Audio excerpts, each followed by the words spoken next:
This is Bruce Westra for Courtney Smith and WealthBuilder LLC, presenting another edition of Basics with Bruce. I'd like to take just a moment to introduce myself to you. And as you know, my name is Bruce, and that's where the name comes from, Basics with Bruce. But I'm a retired doctor of chiropractic, and when I retired 5 years ago, my wife Pam and I hit the road in our RV, and we traveled the states from Key West, Florida to Homer, Alaska, and many places in between.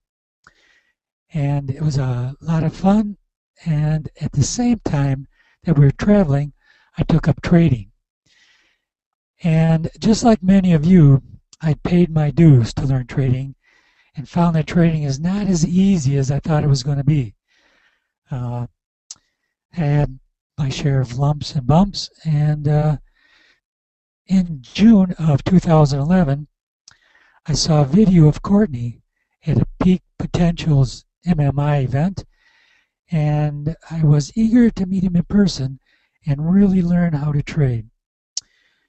In January of 2012, I joined Courtney's Gold Circle group, and since then the learning curve has been amazing.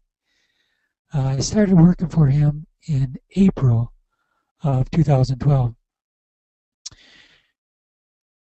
In January of this year, Courtney and I had a meeting, and he asked me if I'd do a series, a basic series, and the series would be going to be on newbie techniques, newbie learning, and generally teaching people how to get started with their trading.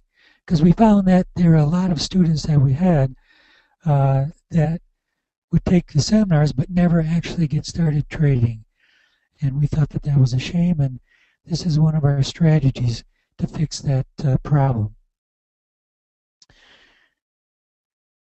To be honest with you, I didn't expect the size of the audience that we've gotten with these webinars, and I'd like to thank you all for showing up and listening, and compliment you on your desire to learn trading and to learn how to execute flawlessly. So thanks and congratulations for that. So next week we're going to jump from stocks and go on to do some basics in Forex for about 3 weeks, and then start with some basics in futures. And this is partly to kind of round out our presentation and partly to get people ready for upcoming seminars later on. And I also wanted to say that you can always send me questions or topics in advance, and the email to do that would be brucewestra@gmail.com or brucew@wealthbuilderllc.com. All right, so let's get started with today's topic. And today's topic is calculating stock position size, or how many shares to buy.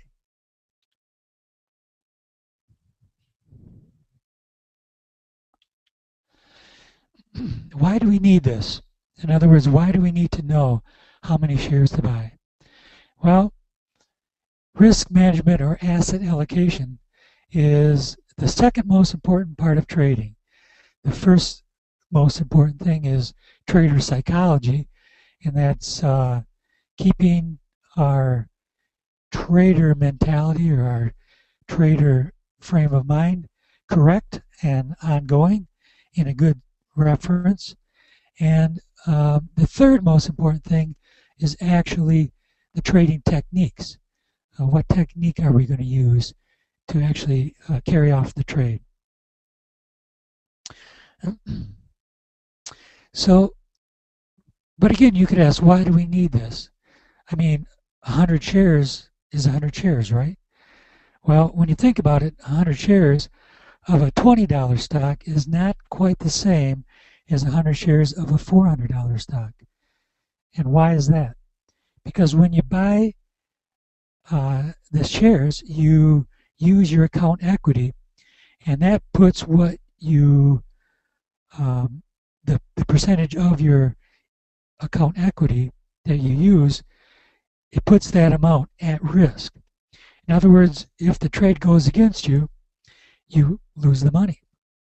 So 100 shares times $20 a share is only $2,000. But 100 shares times $400 is $40,000. So that's $38,000 of difference. So that's a big deal, and that's why it's so important to learn risk management down cold. So what is risk management? It's the allocation of our assets with due consideration of the possibility of loss. So as I was knocking about on the internet, putting this presentation together, I thought maybe a picture of someone in deep thought would be apropos. So there's Rodin's Thinker. I think that that's a great picture, and it also typifies the level of thought that we have to put into our trading.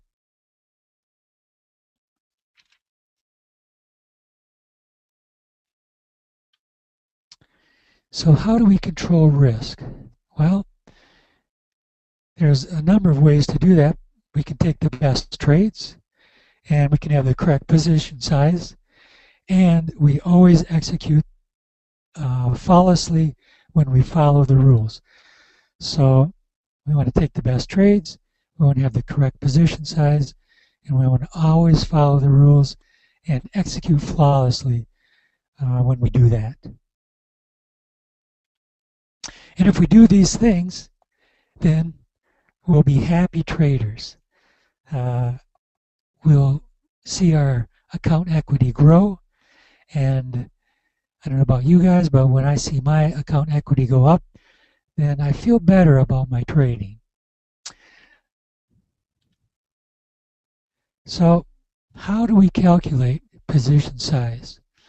Let's assume that we have an account equity of $10,000, and let's assume that for whatever reason we want to have our risk at 2%,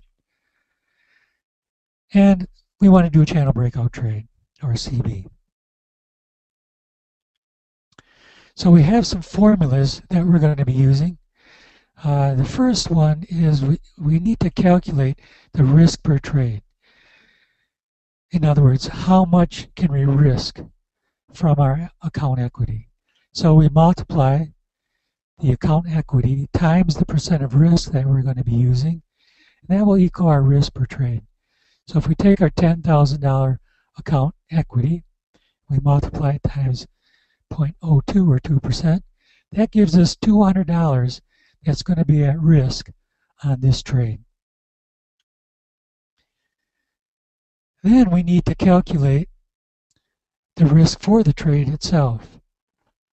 And we take our entry, whatever that happens to be, and we subtract our stop loss from that entry, and that gives us the risk for this trade. So our entry is, let's say, $109.96, and we subtract our stop loss of $100.56, and that gives us $9.40 of risk per share. So now we need to know how many shares that we can buy. This is the third formula that we'd be using. So we would take our $9.40 and divide that into the total amount of risk that we have available, which is $200.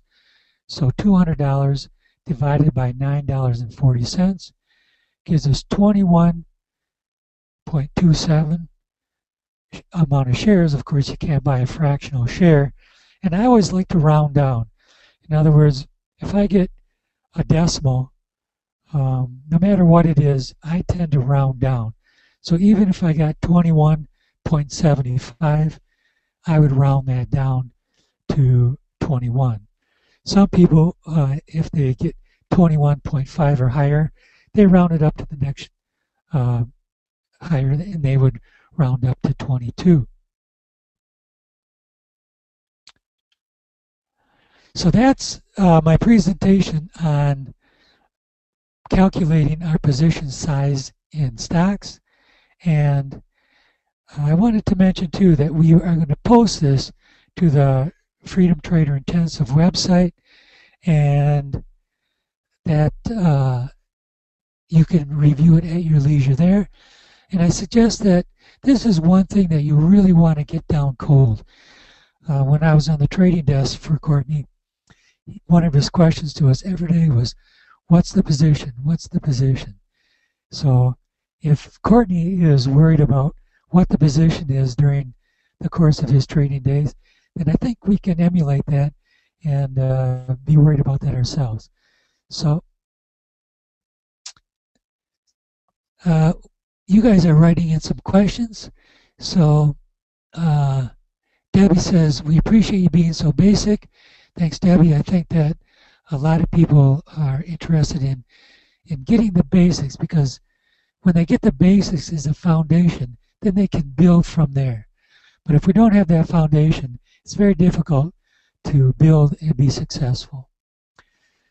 When would you use, another Debbie says, when would you use 2% risk rather than 1% risk? Well, the first answer that comes to mind would be in bullish seasonality. If we're in the period of time from October through April, that's the bullish seasonality period for stocks. So then we could use 2%.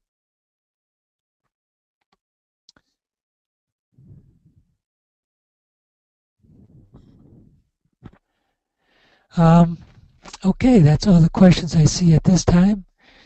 So, okay, yes, I will. And I'm being reminded that from my most excellent IT, Ross, that we're going to post this up on YouTube also next week. So you can see it on the FDI site, and also you'll be able to see it on YouTube. All right then, thanks for listening tonight, and I'm going to jump. We'll see you next week. Bye-bye.